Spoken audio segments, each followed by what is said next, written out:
सीधे जमीन नहीं ले इसकी सरकार, अब टेढ़े रूप से हमारी जमीन लेने के लिए तीसरा कानून बना दिया, जिसको कहते हैं अनुबंध खेती, यानी किसानों की खेती कंपनियों के बंधन में। अनुबंध का मतलब यह है, वो कह रहे हैं कि जो कंपनियां थोक व्यापार करती हैं, जो कंपनियां विदेश में व्यापार करती हैं, कौन सा व्यापार?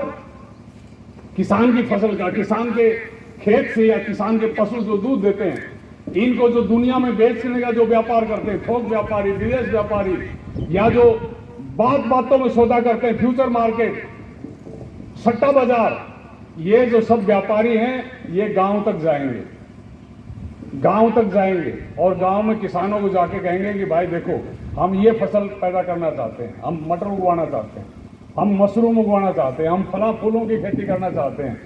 कौन सी फसल? जो फसल बेच के देश की मार्केट में, दुनिया की मार्केट में पूंजीपतियों को, कंपनियों को ज्यादा मुनाफा मिल सकता है, वो कहेंगे आप हमारी ये फसल आप उगा दो।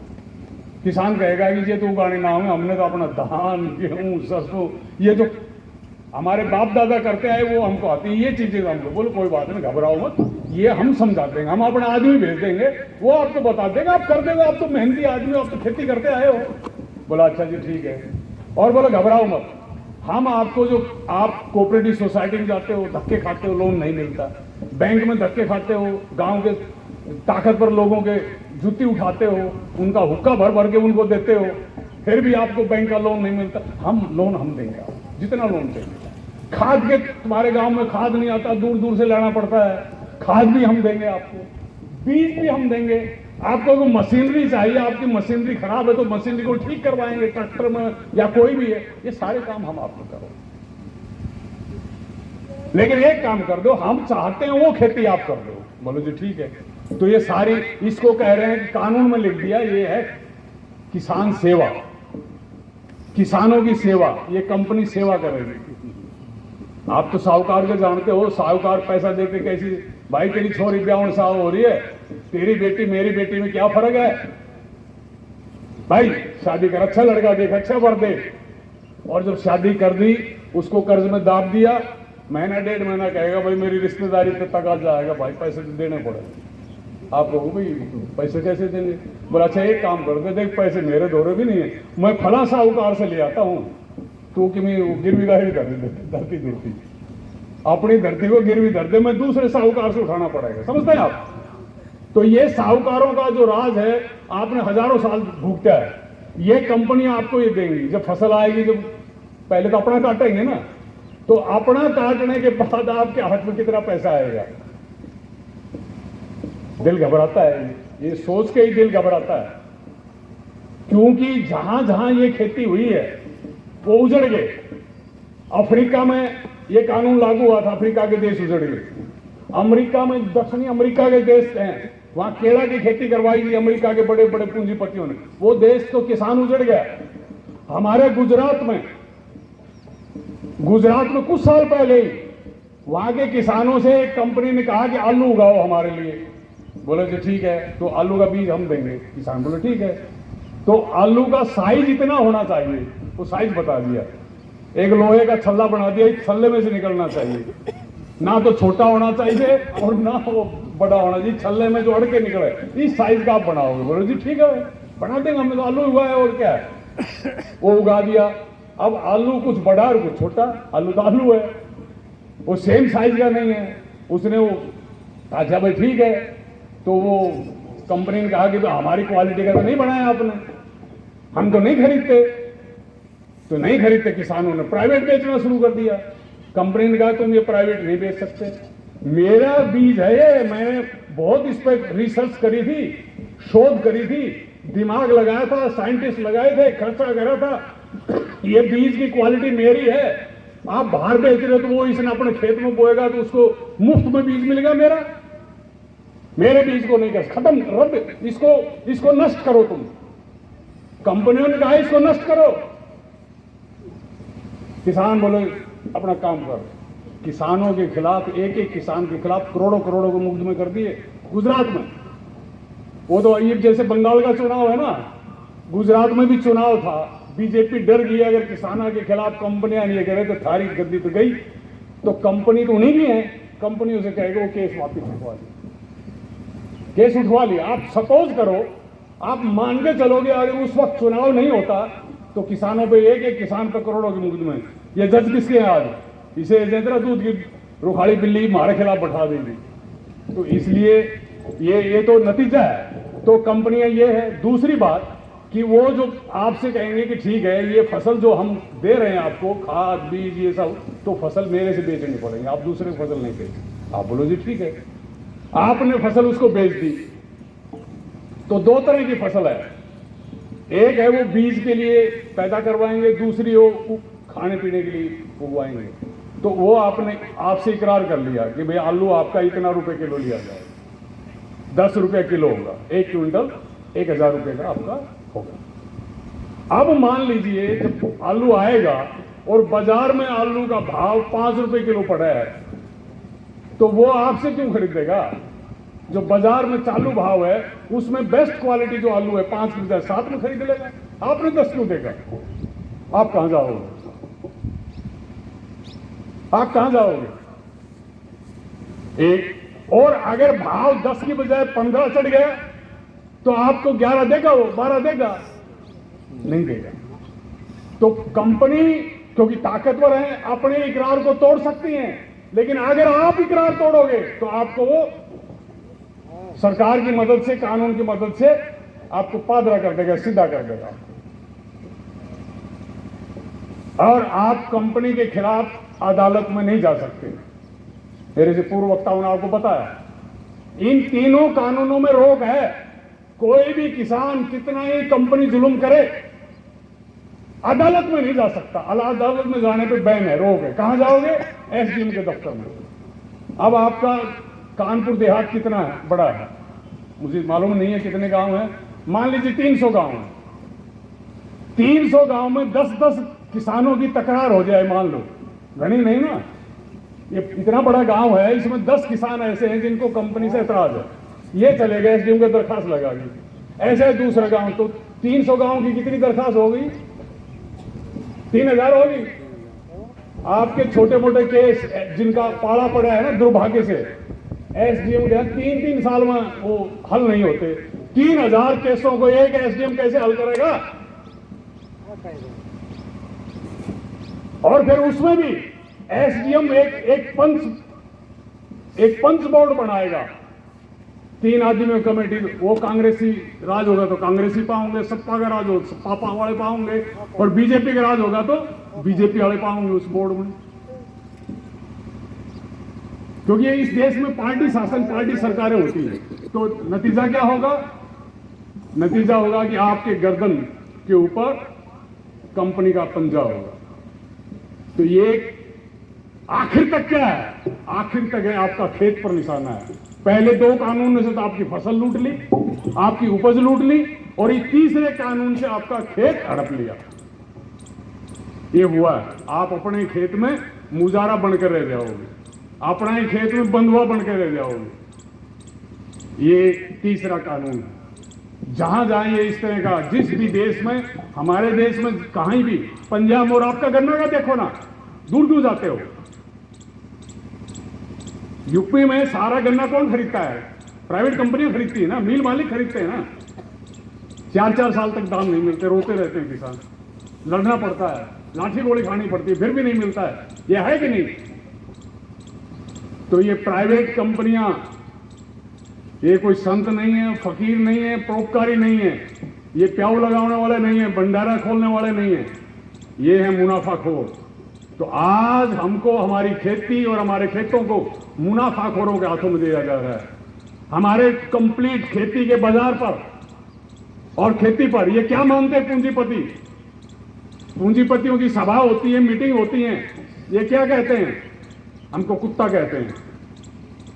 वो कहावत है ना एक, वो कहते हैं कि गाय की अच्छी सी घास है, हरी हरी घास, आपने गाय के सामने डाली हुई, जाके कुत्ता बैठ गया उस पर घास खाने के लिए। गाय आई खाने के लिए, कुत्ता भू भू करता है, ना तो गाय को खाने देता है और ना खुद खा नहीं सकता। तो ये क्या कहते हैं पूंजीपति? आप बुरा मत मानना, यही कहते हैं। ये हमको यही समझते हैं कहते हैं ये किसान एक एक 1.5 एकड़ के हैं, ना तो ये ट्रैक्टर ले सकते, ना इधर खाद, ना इनके पास बीज, ना इनके पास सिंचाई का साधन, ना ये पंपिंग सेट लगा सकते हैं। ये बैंक में रोज खड़े रहते हैं, फिर उनके हमारे पर कर्ज चढ़ गया, समझ गया ना। ये ना खेती कर सकते हैं, ना हमको करने देते हैं। तो ये कॉन्ट्रैक्ट फार्मिंग, आपको आपकी खेती पर कब्जा करने के लिए कि इनसे खेतों को छीनो। आप अमेरिका में जाके देखो कितने किसान हैं, आप इंग्लैंड में जाके देखो, जहां पहले दुनिया में ये कंपनियां आई थी, इंग्लैंड में 2% किसान है 100 में से 2, वहां भी इसी तरह से 100 में से 85-86 किसान था। कहां गया वो? पीट पीट के पादरे कर दिए, पीट पीट के सीधा कर दिए, निकाल दिए। ऑस्ट्रेलिया में लाखों किसान दफन कर दिए। अमेरिका में 600 किले से नीचे कोई किसान नहीं है। आज उनकी नकल करके, उन कंपनियों की नकल करके हमारे देश में भी कंपनी राज पैदा करना चाहते हैं। ये कंपनी राज हमको मंजूर नहीं है। हमने कहा हमारे बाप दादाओं ने जब से यह धरती बसी है और जब से खेती आई, खेती करने हमारे बाप दादा ने, हमारे बुढ़ों ने, हमारी हजारों पीढ़ियों ने, जब से धरती पे इंसान आया, खेती हमने की है। और अब ये खेती को हमसे छीनना चाहते हैं, हमारी फसल को छीनना चाहते हैं। ये नहीं होने देंगे। किसानों ने कसम खाई है, किसानों ने कसम खाई है। 11वीं दौर की जब वार्ता आई, मैंने 8 दौर की वार्ता बताई थी आपको। 11वीं दौर की वार्ता आई, जब किसानों को और एक लोभ दिया, मूर्ख बनाने की कोशिश की, कि बोला अच्छा भाई बात सुनो, आपने हमारी बात नहीं मानी, हम आपकी बात नहीं मान रहे, लेकिन हम एक बात मानते हैं आप, ये जितने कानून हमने बनाए हैं 1.5 साल के लिए हम इनको ठंडे बस्ते में डाल देते, ये लागू नहीं करेगी सरकार। फिर कमेटी बनाएंगे, उस कमेटी में आप भी जाना, हम भी रहेंगे, कोई खेती बाड़ी के विद्वान भी आएंगे पढ़े लिखे, वो जो कहेंगे फिर कानून बनाएंगे।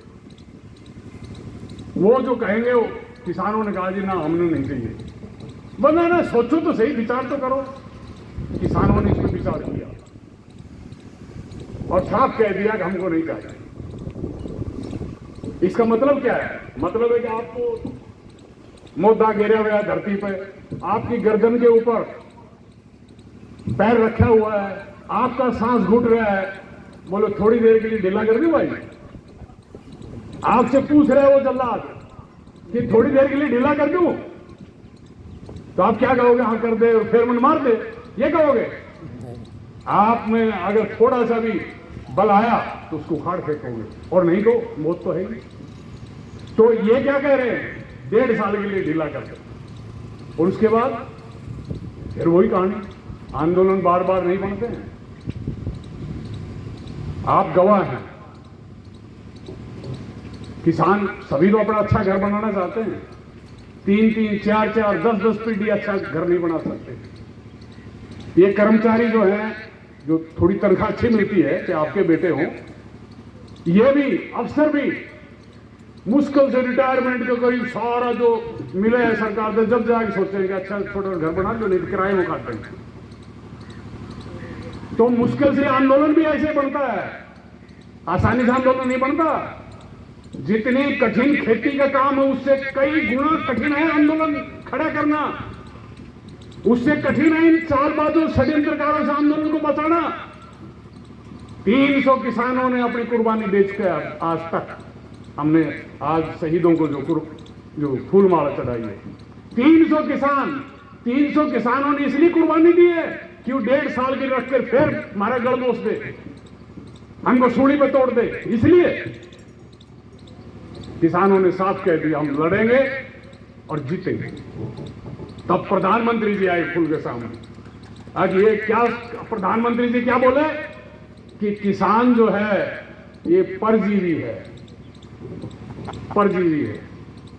जैसे हमारे सिर में ढेरा नहीं होता, जूं ढेरे, वो खेती करते हैं, हल बहाते हैं, हमारा खून पीते हैं, हमारे खून पे जिंदा है। हमको यही कहा प्रधानमंत्री जी ने, किसान जिसका अन्न सारी दुनिया खाती है, जिसका उगाया हुआ अन्न सारी दुनिया खाती है, जिसका गन्ना सब चूंगते हैं, गुड़ खाते हैं, जिसकी सब्जी सब खाते हैं, जिसका जो भैंसों का, गायों का दूध सब पीते हैं।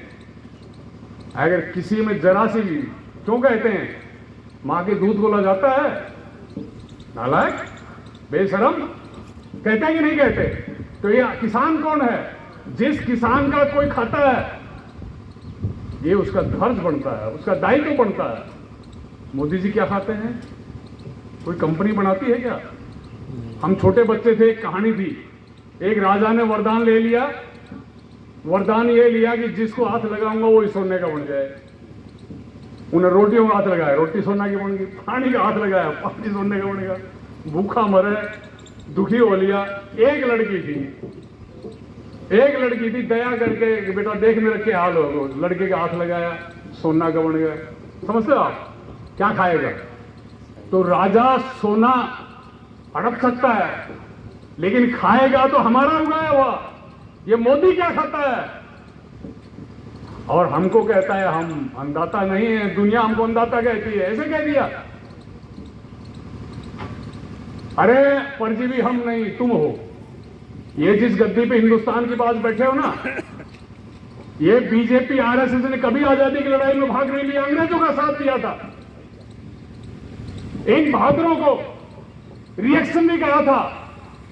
नेताजी सुभाष और जो आजादी के लड़ने वाले हैं, अंग्रेजी में एक वर्ड होता है रिएक्शनरी, प्रतिक्रियावादी यानी घटिया। जो हमारे आजादी के लड़ने वाले लाखों लोगों को घटिया कहते हैं, आज वो गद्दी में बैठे हैं। ये गद्दी हिंदुस्तान की किसान मजदूरों की कुर्बानी से बनी है, और ये खेती हमारी कुर्बानी से बनी है। हमको परजीवी कहते हो, लोगों ने जवाब दिया। जब से इंसान आया, इंसान की फितरत है। फिर कहा कि ये विदेशी विचारधारा है। एफडीआई का नाम कर दिया कि बाहर से एक विनाशकारी विचारधारा है, बाहर से आई, दुनिया से आई। आप बताओ, इंसान किसी भी देश का हो, कहीं भी हो, अगर उसके साथ जुल्म होता है तो चिल्लाएगा, विरोध करेगा, और हिम्मत होगी तो लड़ेगा। मरना मंजूर है, लेकिन अन्याय को स्वीकार नहीं करता। ये इंसान की फितरत है। वो जापान का हो, वो अमेरिका का हो, ब्रिटेन का, कहीं का भी हो। राजाओं के खिलाफ जब कोल्हू में पेड़ देते थे, दही और शहद लगा के कुत्तों से पड़वा देते थे, तब भी इंसान ने। प्रहलाद की कहानी क्या है? हिरण्यकश्यप राजा है, प्रहलाद को जलते हुए में डाल दिया। इंसान ने लड़ना छोड़ा है। कहीं भी जुल्म होगा, हम जुल्म के खिलाफ लड़ रहे हैं। हम भारत सरकार के जुल्म के खिलाफ लड़ रहे हैं, और हम परजीवी हैं। शर्म की बात है प्रधानमंत्री जी, आपको हमको की गिला नहीं है व्यक्तिगत रूप से। हमारा मोदी जी से, हमारा नरेंद्र तोमर से हमारा कोई व्यक्तिगत झगड़ा नहीं है, लेकिन हिंदुस्तान की जिस गति में हो। और बताओ, आपने पार्लियामेंट में जो कानून पास किए थे, तो लोकसभा में तो आपने हाथ उठवाया था, आपका बहुमत था, आपने पास करा दिया। राज्यसभा में जब आया था, तब बीजेपी का बहुमत नहीं था। बीजेपी के साथ जो दल है, जैसे अकाली दल पंजाब का, दक्षिणी भारत के भी कुछ दल, उड़ीसा की जो पार्टी उसके साथ है, लेकिन कई दलों ने कह दिया था हम इसके पक्ष में हाथ नहीं उठाएंगे, तो ये कानून रद्द हो जाएगा, पार्लियामेंट में पास नहीं हो सकेगा। तो क्या किया राज्यसभा में आपने राज्यसभा में हो करके, हाँ भाई ये कानून है, कोई हाथ नहीं उठवाया और रोड़ा मचवा दिया, पास पास पास, बस हल्ला में। तो हल्ले तो आपने जोर जबरदस्ती ये कानून बनाए, ये काले कानून है, तो हम ये स्वीकार नहीं। ऐसे बिजली आज सरकार के हाथ में बिजली है। देखिए, आज चुनाव डिक्लेयर हुए हैं ना, 5 राज्यों में चुनाव होंगे। तमिलनाडु का जो मुख्यमंत्री है वो क्या कह रहा है, आज के अखबार में आई, कि मैं बिजली को कंप्लीट फ्री करूंगा, और वो मोदी का यार है। तो चुनाव में हरियाणा में बिजली करीबन फ्री है, पंजाब में फ्री है, तमिलनाडु में भी करीबन फ्री है, आंध्र प्रदेश में फ्री है। अच्छा, दूसरा, करीबन हर राज्यों में जो ये पीले कार्ड हैं, गुलाबी कार्ड हैं, लाल कार्ड है गरीबों के, उनको 40 यूनिट तक अगर वो बिजली जलाते हैं तो कोई पैसा नहीं मिलता। 100 यूनिट जलाते हैं तो सस्ता है। हमारी और आपकी भी बिजली में 100 यूनिट जलाओगे तो ये रेट 200 चढ़ाओगे तो ये रेट, 300 चढ़ाओगे, इससे ऊपर चढ़ाओगे तो अव्वल दर्जे का रेट लगेगा। प्राइवेट कंपनी इसको सब्सिडी कहते हैं, प्राइवेट कंपनी सब्सिडी देगी।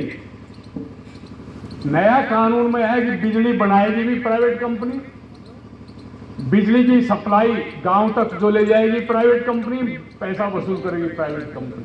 तो प्राइवेट करनी फिर धर्मादा के लिए नहीं है, फिर धर्मादा के लिए नहीं है। बिजली के रेट 15 रुपए यूनिट से कम नहीं होगा, किसानों को भी लूटेगी। आज डीजल के क्या रेट है, हर रोज रेट बढ़ रहे हैं डीजल के। ये कह रहे थे कि हम दुगनी आमदनी करेंगे, हमारा खर्चा दुगना नहीं 5 गुना हमारा खर्चा बढ़ा दिया, हमारी आमदनी कैसे बढ़ेगी? आमदनी बढ़ती है कि लागत कम आए और हमारी फसल के दाम ज्यादा मिले। इस साल जो मक्की थी, जो जून में काला कानून उन्होंने बनाया था, ऑर्डिनेंस जारी किया था, मक्का आई थी। मक्का के रेट पिछले साल थे 1825 और पिछले जो साल था 1950, उससे पिछले साल थे 2019 में 1850। तो 1850 भी नहीं मिले, 1950 भी नहीं मिले। पूरे पंजाब में, हरियाणा में, मध्य प्रदेश में, आपकी यूपी में 800, 900, 1000 एक कानूनों के बाद है। तो हमारी एमएसपी का कोई जिक्र नहीं, एमएसपी हमको मिलेगी नहीं। बिजली थोड़ी बहुत जो सस्ती है ये भी महंगी होगी, आप हमारी फसल लूट लेंगे हमारे खेतों पे। और एक बात समझ लीजिए, ये प्राइवेट कंपनी आती है शुरू में प्रलोभन देती है। जियो कंपनी जो मोबाइल में है, जियो कंपनी जब ये आई थी कहीं हम फ्री सिम बांटे, और फ्री सिम ही नहीं बोले बात भी करो फ्री, ये वीडियो डाउनलोड करो इंटरनेट है फ्री। तो धीरे धीरे बीएसएनएल तो उजड़ गई, जो सरकार की सबसे बड़ी कंपनी थी हिंदुस्तान में, गांव गांव में जिसकी पहुंच थी, वो बीएसएनएल तो उजड़ गई। आज वो उनके कर्मचारियों को तनख्वाह देने के लाले पड़ रहे हैं, और जियो कंपनी घर घर पहुंच गई, हर एक के मोबाइल में जियो कंपनी। तो जियो कंपनी जब सबके मोबाइल में पहुंच गई, 2 साल फ्री, तीसरे साल शुरू है, बोलो कुछ पैसे देने पड़ेंगे। तो शुरू किया 149, फिर 3 महीने के बाद बढ़ाया 249, अब 599 का रेट है। 3 महीने का डलवाओ इसमें 599, सारे मार्केट के ऊपर। ये भी एक मार्केट है, जब सारी मार्केट पर कब्जा हो गया तो रेट मेरे मर्जी आए वो लूटूंगा। ये है जियो कंपनी। तो शुरू में कंपनियां कहीं भी आती हैं, शुरू में कुछ प्रलोभन भी दे सकती हैं, देती हैं। हमारे पड़ोसी गांव में, झज्जर जिला में, वो 60-70 किलोमीटर पड़ती दिल्ली, वहां से गांव में एक ने बस खरीद ली, तो गांव से दिल्ली तक कोई जाने वाला ही नहीं। तो बोला अच्छा ठीक है भाई, मैं चाय पिलाऊंगा और चांदनी चौक में सिनेमा दिखाऊंगा। तो जो गांव में ठलोड़ थे, जो बालक जिनने कोई काम नहीं, चलो भाई चाय भी पीवाऊंगा, सिनेमा भी देख कर। लेकिन धीरे धीरे जब दिल्ली की तरफ जाना है हिल गए ना, तो वो भाड़ा भी लेने लगे, देख लो बस का भाड़ा क्या हो रहा है। तो ये प्राइवेट कंपनियां शुरू में लोग देती हैं, जैसे बच्चे को टॉफी देते हैं ना, और फिर उठा ले जाते हैं, अपहरण कर लेते हैं, लड़का हो लड़की हो, तो ये फिर अपहरण करेंगे हमारा। इसलिए हमको जम के लड़ना है, जम के लड़ना है। बीजेपी सरकार ने लाख कोशिश की है। पहले पंजाब का आंदोलन बताया, जब हरियाणा का आगे तो बोलो पंजाब हरियाणा का है, और जब 6 फरवरी नींव सारे हिंदुस्तान में रोड जाम हुए, और 18 तारीख सारे देश में रेल रोको हुई, तब इनके सारे षड्यंत्र विफल हो गए। ये 1 साल भी किसान, कोई कहता आप तो भाग जाएगा, मैं आपको भरोसा दिलाता हूं, किसान मोर्चा के हम एक सदस्य हैं। हमारा संगठन 17 स्टेटों में है। कल संभल जिला में हमने पंचायत की।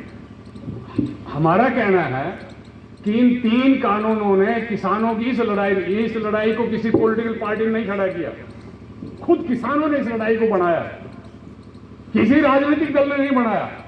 इस लड़ाई की विशेषता एक है, इस सभा में आपको वो समझ के जानी है।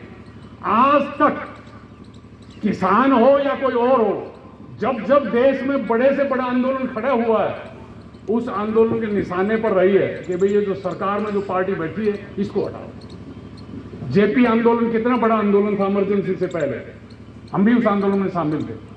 जयप्रकाश नारायण का आंदोलन उस आंदोलन के भी निशाने पे क्या था कि इंदिरा गांधी है, ये इसकी कांग्रेस पार्टी है, ये भ्रष्टाचार मचा रही है, ये पढ़ाई महंगी कर दी, बेरोजगारी है, और ये कानून का दुरुपयोग करती है, दबाती है, कुचलती है, इसको हटाओ।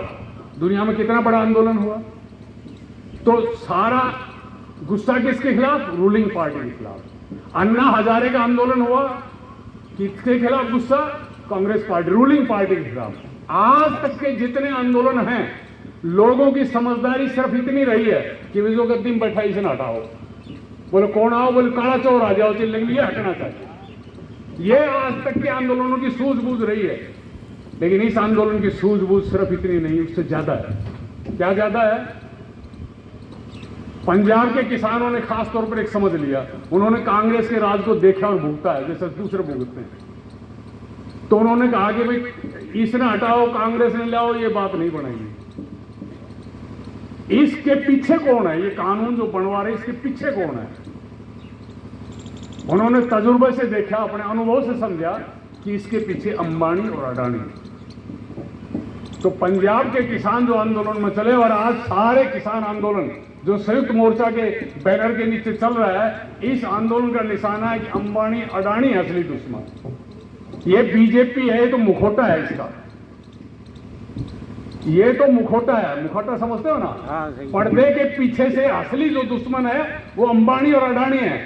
उन्होंने इनको चुनाव में पैसा दिया था, चुनाव में पैसा दिया था, कांग्रेस बदनाम हो गई थी, इनको गद्दी में बिठा दिया, इनको गद्दी में बिठा दिया। अब वो अंबानी अडानी कह रहे हैं कि हमने तुमको फर्श से उठा के, क्या था मोदी? एक प्रदेश का मुख्यमंत्री जरूर था, और वो भी इन्हीं के पास था, उसको उठा के सारे देश का बना दिया। योगी जी क्या थे? उनको उठा के ये जो सब बना दिया। तो पैसे वाला कह रहा है खबरदार, हम कहेंगे वो करो, हमारे बाप की गद्दी है, गद्दी तो हमने दी थी। तो किसानों ने ये बात समझ ली, इसलिए किसान कह रहे हैं अंबानी अडानी हमारा दुश्मन है। अंबानी अडानी का राज नहीं चलेगा, कह रहे ना। ये जियो संयुक्त मोर्चा ने फैसला लिया कि इस मोबाइल के अंदर से जियो की सिम निकाल के फेंक दो, एक एक दिन में लाखों सिम निकाल के फेंक दो। पंजाब में जो जियो के पोल वो खड़े थे, वो उखाड़ के फेंक दिए, वो हाई कोर्ट में गया। तो देखिए ये आंदोलन, इस आंदोलन की चेतना आज तक सन 47 से अंग्रेज गए राज में कौन आए? पर्दे के पीछे से राज। सामने तो पार्टी है, कांग्रेस है, बीजेपी है, फला है, लेकिन पर्दे के पीछे से पूंजीपति राज करते रहे। ये इस आंदोलन ने पोल खोल दी कि इस देश में पूंजीपतियों का राज खत्म होना चाहिए। अगर ये बात मजदूरों की समझ में आ जाए, ये बात नौजवानों की समझ में आ जाए, ये बात विद्वानों की समझ में आ जाए, गांव गांव में गली गली में हमारी माँ बहन बेटियों के जुल्म होते हैं, उनकी समझ में आ जाए कि ये पूंजीपतियों को ये भ्रष्टाचार चाहिए, तो इस देश से पूंजीपतियों का राज खत्म होने में एक चुटकी बजे इतनी देर नहीं लगेगी, देश में किसान मजदूरों का राज आएगा। ये नई चेतना से सराबोर है, नई समझदारी से आंदोलन सराबोर है। इस आंदोलन की रक्षा होनी चाहिए, जान की बाजी लगा के रक्षा होनी चाहिए इस आंदोलन की। और एक बात आज कह के जा रहा हूं, ये आंदोलन जीतेगा। हमारी जितनी परीक्षा कोई लेना चाहता ले, ये आंदोलन जीतेगा। और इस आंदोलन के साथ साथ एक नया, इससे भी बड़ा आंदोलन आ रहा है, हमको वो दिखाई दे रहा है, आप देख पा रहे हैं नहीं, हमें नहीं मालूम। एक नया आंदोलन आ रहा है, इसके पीछे पीछे जो 3 काले कानून आपके बनाए हैं, इंडस्ट्री का जो मजदूर है, गांव का जो मजदूर है, 4 काले कानून ऐसे इससे भी खराब उनके बना रखे हैं। देश का ट्रेड यूनियन, ये जो आपको समर्थन दिया है, 10 बड़ी ट्रेड यूनियन है, उन्होंने समर्थन दिया है हमारे किसान आंदोलन को। इस आंदोलन को जो प्रोफेसर साहब अभी कह रहे थे, सिर्फ किसानों का आंदोलन नहीं है, ये आज जन जन का आंदोलन है। विद्यार्थी पढ़ने वाले इस आंदोलन को समर्थन दे रहे हैं, नौजवान इसको समर्थन दे रहे हैं। कोरोना पीरियड में, लॉकडाउन में अभी 2 करोड़ से लेकर 3 करोड़ नौजवानों की नौकरी गई है, रोजगार गया है, चाहे वो प्राइवेट था चाहे सरकारी था। 3 करोड़ का रोजगार। अभी हमारे हरियाणा में पानीपत एक जिला है, शहर है, वहां 12 चपरासियों की जरूरत थी, 1284 12,000 दरखास्त आई। 12,000 दरखास्त में एमए, एमकॉम, एमएससी, पीएचडी, लड़के और लड़कियां।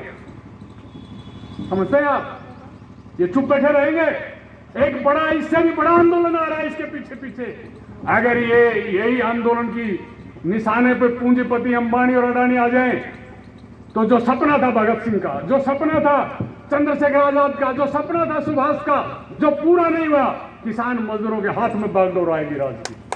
कोई रोक नहीं सकेगा। इसलिए इस किसान आंदोलन की रक्षा करनी है।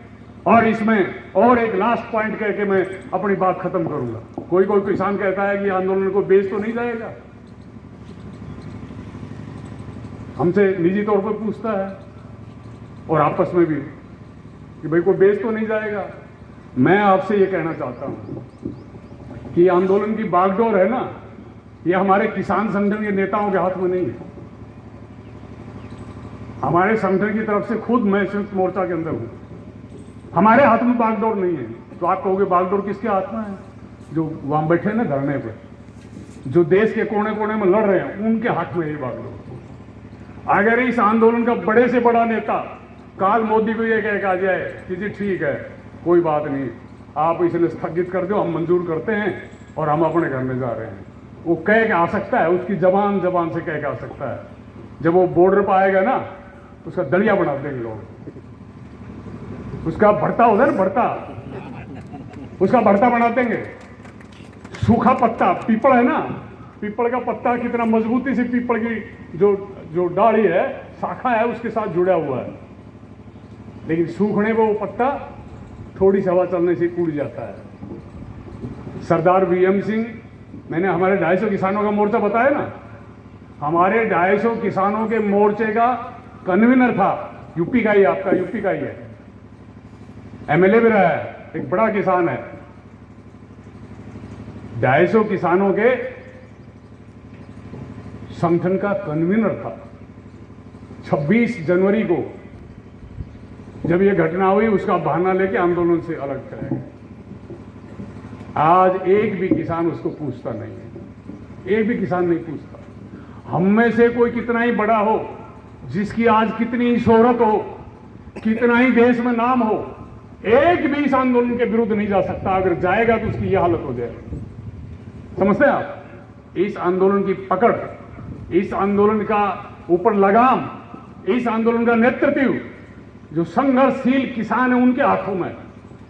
इसलिए घबराइए नहीं। इस आंदोलन को पूरी ताकत से गली गली में फैलाना हमारा कर्तव्य है, उनका भी कर्तव्य है। चाहे किसान नहीं है लेकिन खाते हैं, किसान का उपजाया हुआ खाते हैं, तो कम से कम जैसे मां का दूध पीते हैं, उसकी लाज रखनी हर संतान का फर्ज होता है। उसी फर्ज को हमने अदा करना। और जो भूमिहीन भाई हैं, ये जो भंडार पूंजीपतियों के हाथ में चला जाएगा, हमारी फसल आपकी लूट होगी। ये राशन के ऊपर जो मिलता है, जब सरकार खरीदेगी नहीं तो सरकार राशन कार्ड पे देगी कहां से? सरकारी अनाज मंडियों में मजदूर को वो मजदूरी मिलती है जो सरकार न्यूनतम मजदूरी डिक्लेयर करती है। प्राइवेट मंडियां आएंगी, प्राइवेट स्कूल में मास्टरों को कितनी तनख्वाह मिलती है? लड़कियों को 2,000, लड़के को 5,000। प्राइवेट हॉस्पिटल में नर्स को कितनी तनख्वाह मिलती है 24 घंटा काम करके?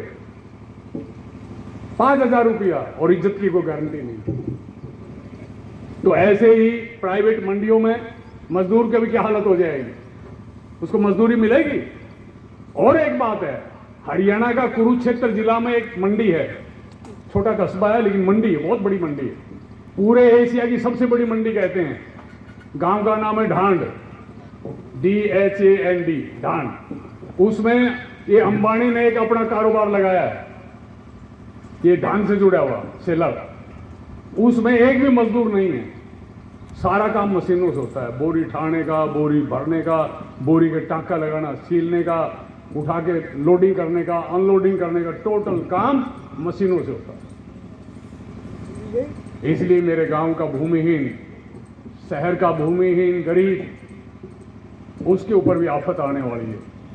ये खेत है, मान लीजिए मैं भूमिहीन हूं, मैं इसमें से घास या कुछ निकाल रहा हूं, खेत का मैं आया मालिक, मैंने देखा, मैं दूर से गाड़ी देने लग गया, उसका खुरपा या कुछ भी जो है उसका खोसा, उसकी बेइज्जती की। ये कोई कोई किसान हम में से ऐसा भी होता है, लेकिन ज़्यादातर क्या करते हैं, दूर से आवाज आएंगे, वो अपना अगले खेत में चले जाएंगे। जनरली भूमिहीन ये होता है। कंपनियों का राज आया तो ये जो मैंने कहा ना, खुरपा भी खोस ले, पिट्टे भी, इससे भूंडा हाल होगा।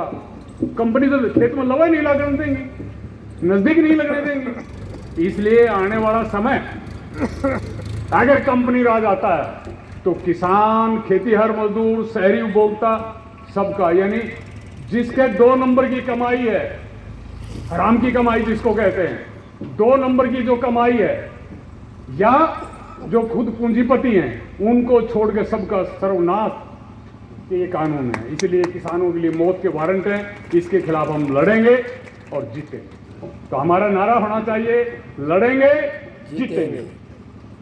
तो यही कह के, और आज मजदूर किसान एकता का दिन है, हम मजदूर किसान सारा देश में लड़ेंगे, एक दूसरे के साथ मोर्चा लेंगे, और हमें पूर्ण विश्वास है जीत हमारी होगी। दुनिया की कोई ताकत नहीं है, कोई ताकत नहीं है, मोदी की कोई औकात नहीं है, अंबानी अडानी की कोई औकात नहीं है। इतिहास को जनता ने लिखा है, और इतिहास के कूड़ेदान में राजा गए हैं। लाल किला के जो गद्दी में बैठते तो कहां है आज वो, इतिहास के कूड़ेदान में गए।